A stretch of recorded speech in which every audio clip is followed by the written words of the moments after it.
Welcome to the Modern Artrepreneur, a podcast documenting my circuitous approach to blending art and entrepreneurship. My name is Christopher Eaton. During the summer of 1996, I attended Gold Arrow Camp, a sleepaway camp located in the Sierra National Forest near Huntington Lake. It was at this camp that I got my first true taste of the outdoors. We went on hikes, rode horses, shot guns, and painted rocks. There was kayaking and windsurfing, archery, woodworking, rock climbing, ropes courses, kneeboarding. I know. It was and still is a curious child's mountain utopia. When you were younger, I don't remember which year it was, you went to Gold Arrow Camp for 3 years, and you sent us these wonderful letters. This was one looked like the early years, based on the writing. It says, "Dear Mom, Dad, Cosmo, who was our pug, Bullet the cat, and Greta, the adopted German Shepherd." It said, "We had 2 ping pong tournaments, and in one, I was the overall winner, also over the counselors. In the other tournament, I got a tie for first place, because the game lasted for 45 minutes and the score was 36-36. Then there's an elegant picture of a ping pong table. In riflery, I hit a bullseye 4 out of 5 times. I learned to windsurf, and I would like to get a ping pong table at home. I'm coming home in 2 days, and I want to see you. Guys, right now, I'm going to sailing." At night, we gathered in our tents with our troop mates, eating candy and playing card games in makeshift forts between our bunk beds. We played poker and crazy eights, rummy, Egyptian rat screw, slapjack, go fish, and undoubtedly dozens of more games with names and rules I've long forgotten. I learned to bluff and to shuffle. I learned card tricks and card counting. 3 summers I attended that sleepaway camp in the mountains, just long enough to earn a felt banner, a dozen merit buttons, and a lifelong love of card games. Board games, puzzles. We did a lot of jigsaw puzzles. When we played games, it was generally the kids over here doing this puzzle, my folks over there playing bridge or something with their friends.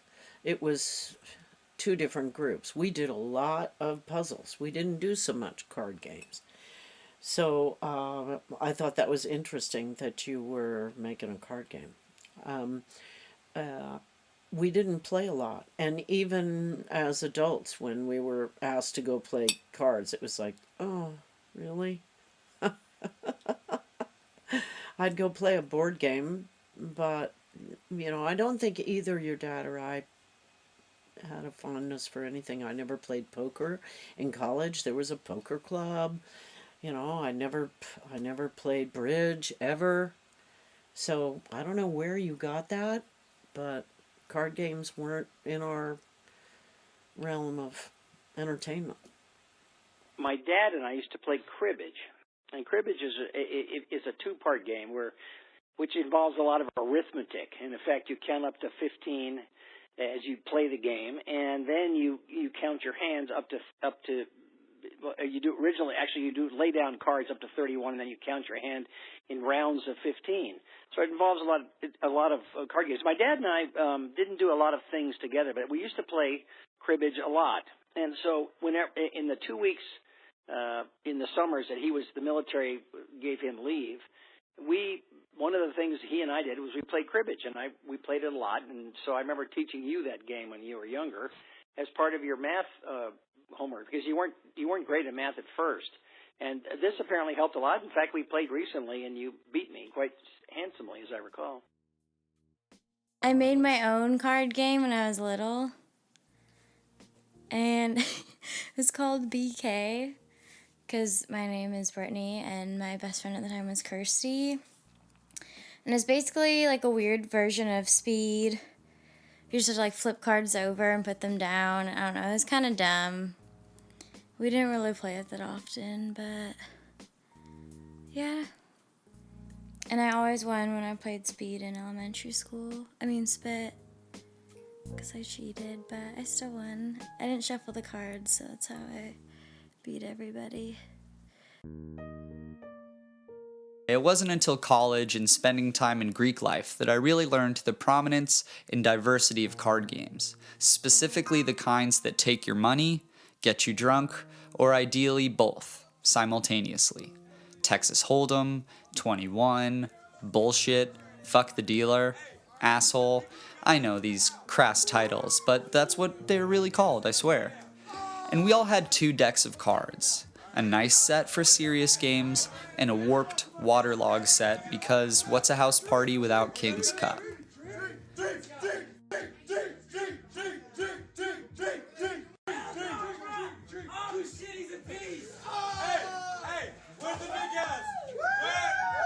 Seven days after I graduated college, I moved to Sydney, Australia. I didn't have a job or a place to live. I didn't know anybody that lived there or have a job. I just knew somebody who was arriving a few days after me. That was it. All I had was my bag of clothes and my longboard skateboard. Through that friend, I was introduced to a solid group of blokes and managed an invite to their poker night. $10 buy-in. I'm not going to say I hustled them, but I'm also not going to say it was dumb luck either. At the end of the night, I took the entire jackpot of around 100 Australian dollars, which was nearly par with the American dollar back in June 2008. So I did what any good traveler would do when looking to make friends in a foreign country. I took all the winnings and bought us a stack of pizzas.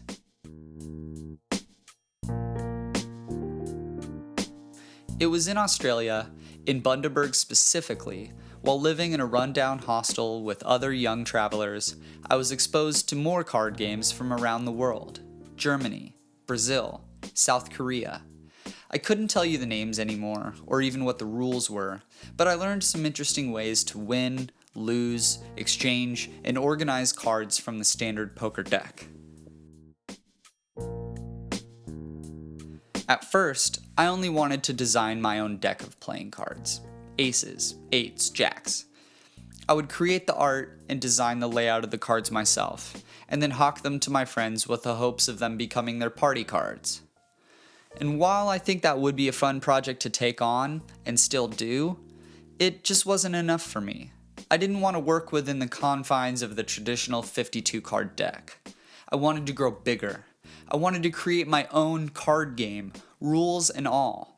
A unique, beautiful card game that's easy to learn, fun to play, and also doubles as a great drinking game for adults. Something between Go Fish and Cards Against Humanity. So naturally, I went online. I looked up manufacturing prices for custom decks of cards. You could customize the back of a regular poker deck for a few dollars each, but doing your own artwork on the front and the back is definitely going to cost you. And it will come to no surprise to the hobby economists out there, the smaller the order number, the higher the price per deck. In order to bring the per deck cost down to a reasonable price, I needed to order a few hundred custom decks, which would require a few $1,000s I sure as hell didn't have.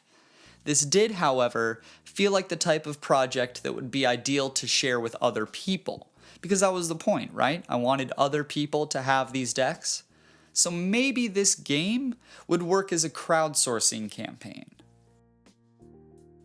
Filled with excitement and energy, I grabbed my laptop and went to the top crowdsourcing site on the internet, Kickstarter.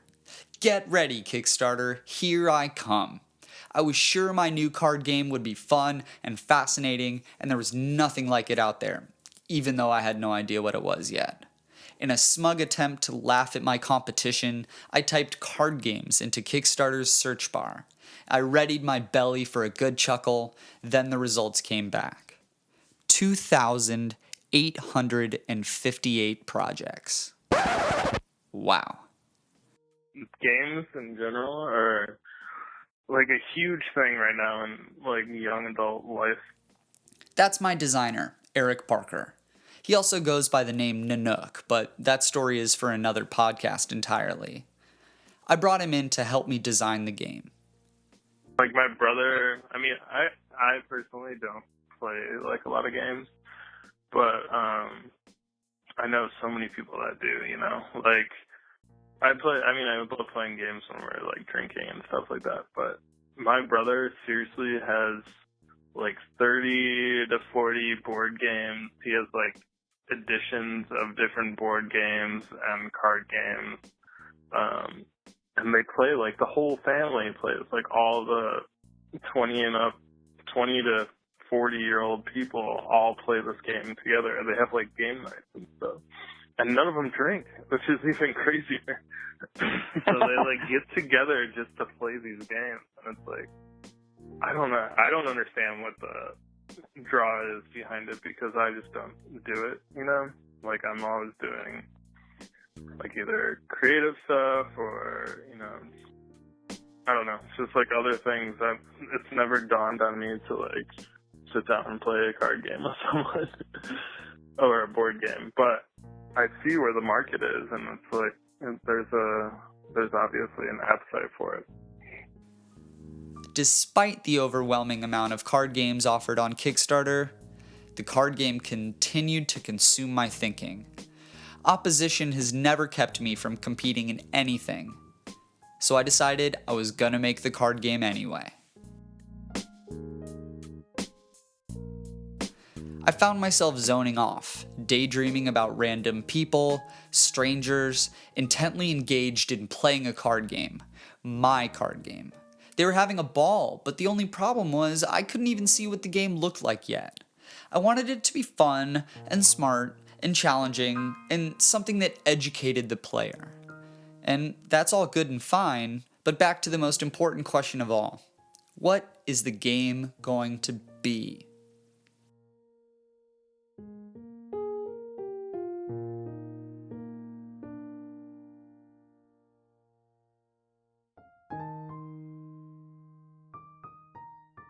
This house that we live in has been here since 1916. And the woman who would be, I tried to figure this out, your great-great-great aunt. She was my great-grandmother's sister, so she would be your great-great-great aunt. Was an artist who lived in Europe and in Germany for many years with her partner, a woman countess from Germany. And they used to come back to the United States every few years and visit. But when Hitler started his nationalist movement in Germany, she came home for good.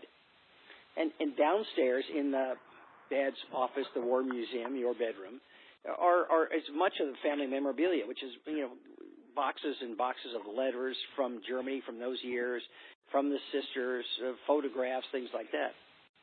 And after you went off to school, we were cleaning up down in that room and sort of fixing it up. And I found what probably would have been a fairly valuable photograph. It was an original black and white photograph taken in Germany in the 30s of Adolf Hitler.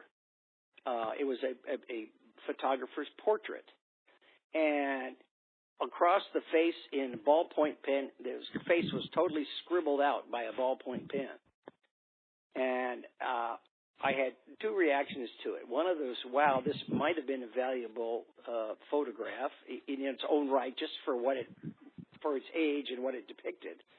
But I also had a certain sense of pride because I recognized that my son saw who that was, knew who it was, and made a rather bold statement about what he thought of this person. So I certainly, my reaction was more positive than negative when I found that.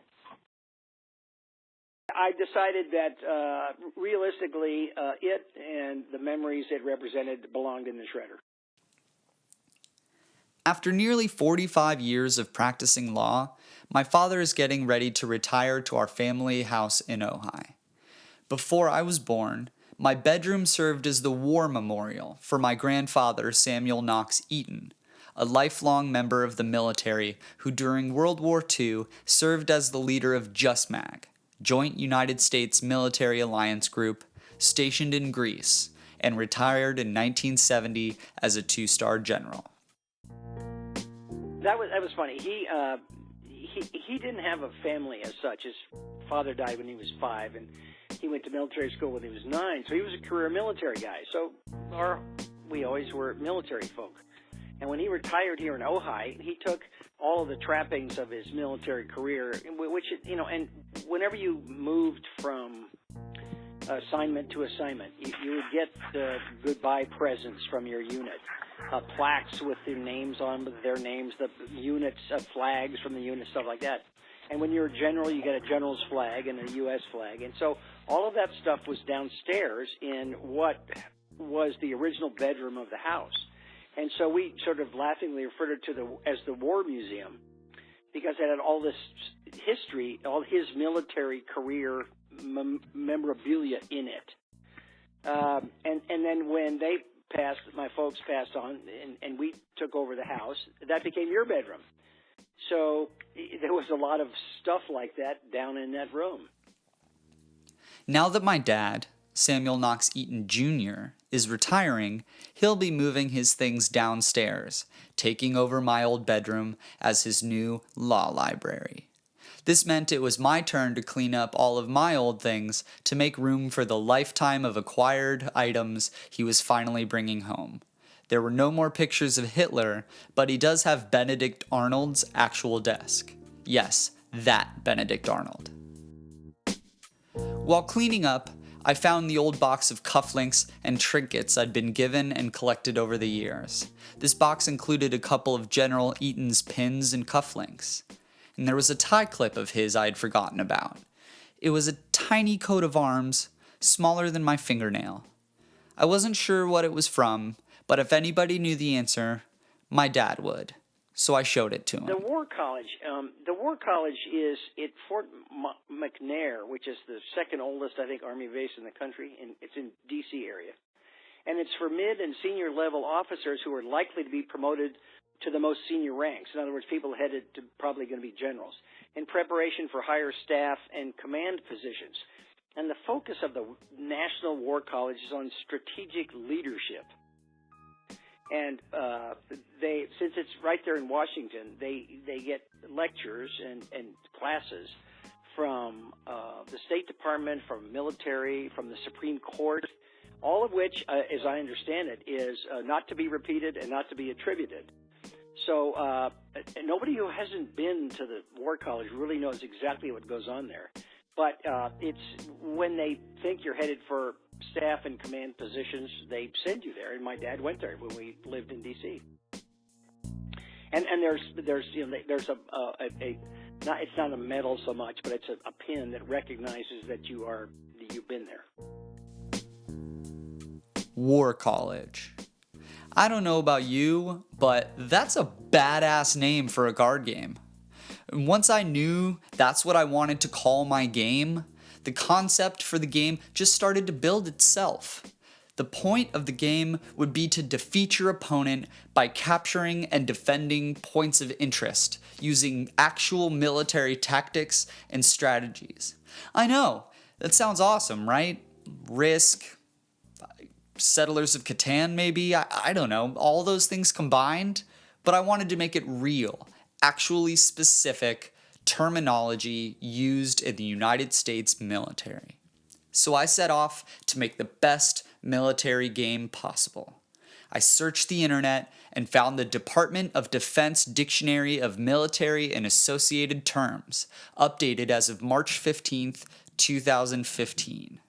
Through the course of the game, regular citizens such as ourselves were going to learn about actionable intelligence, coup de grace, and the difference between a melee and a mutiny. Cool idea, and I love how enthusiastic you are about it. Like I never would have thought to do it on my own, I guess.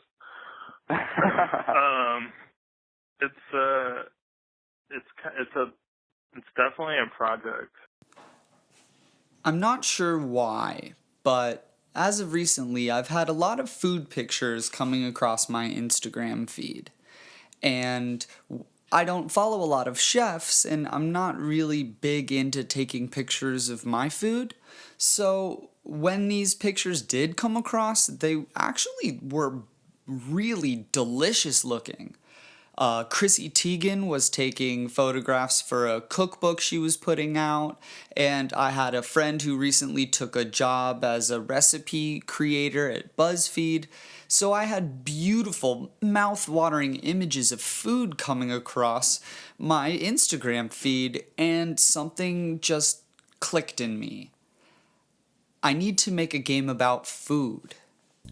because food is so important, and right now, more than ever, there are opportunities for kids and families to get huge amounts of unhealthy food for very little money. And we've become accustomed to having that kind of food, which in turn is really unhealthy for us. And we don't want our kids to grow up preferring unhealthy fast food when we are capable of creating healthy, nutritious meals at home. We just need the time and the know-how. So I thought to myself, there's an opportunity to create learning, a competitive spirit put forth towards cooking, where we could teach our kids at an early age, while we still have them in the house, what a nutritious value meal looks like, what healthy ingredients are, what healthy ingredients aren't, how we can create a healthy meal with the things that we have at home. Because if we can start teaching our kids to choose nutritious food over unhealthy fast food, we have a better chance that they're going to go on and pick that food when we're not able to make the meals for them. But we wanted to create a game that could start the conversation at home for families to talk about food and make steps as a family to eat better. Dinner's ready. Dinner's ready. Dinner's ready. That's perfect. I could apply all the same principles of the War College card game I'd been thinking about and putting it towards cooking healthy recipes. I would create a card game, a family card game, promoting healthy eating. Dude, so much more excited. I don't know. It's like taking a total 180, and I'm getting goosebumps, man. I'm like ready to do this. I don't know, just like having so much background in cooking and catering and working in a restaurant for 6+ years, I can see, like, I don't know, it's just so much more relatable to me personally. And then also, like, I just feel like families can totally relate to this, especially now, with fast food industry growing so big. So yeah, man, I'm totally. What should we do? What do we do first? How do we start this? Well, I mean, along the same ways, we're gonna be including it in the same elements. But what do you think? We've got recipes and ingredients and things. As long as we can capture what's going on, in the world right now, just like speaking to, I don't know, it's not like going as far as organic cooking, but just speaking like, what are the basics? What are the basic ingredients you need? So maybe there's like ingredient cards or something like that. And then you're obviously going to teach the kids about what goes together and like what kind of meals are good together. So there's recipes. So then you're talking like the 3 courses. Maybe it's not 3 courses. Maybe it's like family style.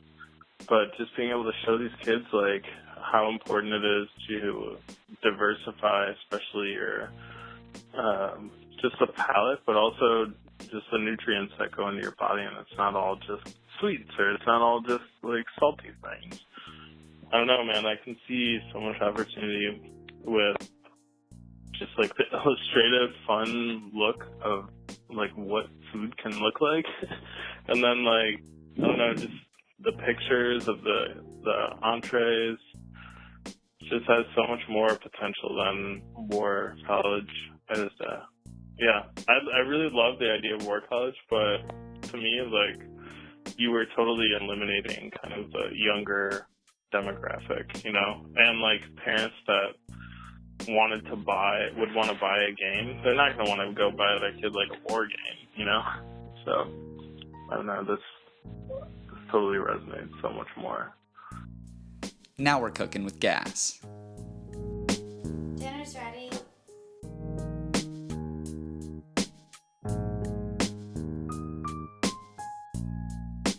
On the next episode of The Modern Artrepreneur. Your breaks and your little music that you put in between, you need to use that only when you're trying to punch a point home. And there were times when you did it perfectly, and then there were times where I was like, okay, Chris is just kind of adding in music to create a break when there didn't really need to be. And so I think if you go back, especially in the beginning, like the first couple of times you did it, I didn't know if there was a reason for it, and sometimes it might have taken away the momentum that Ben was building towards.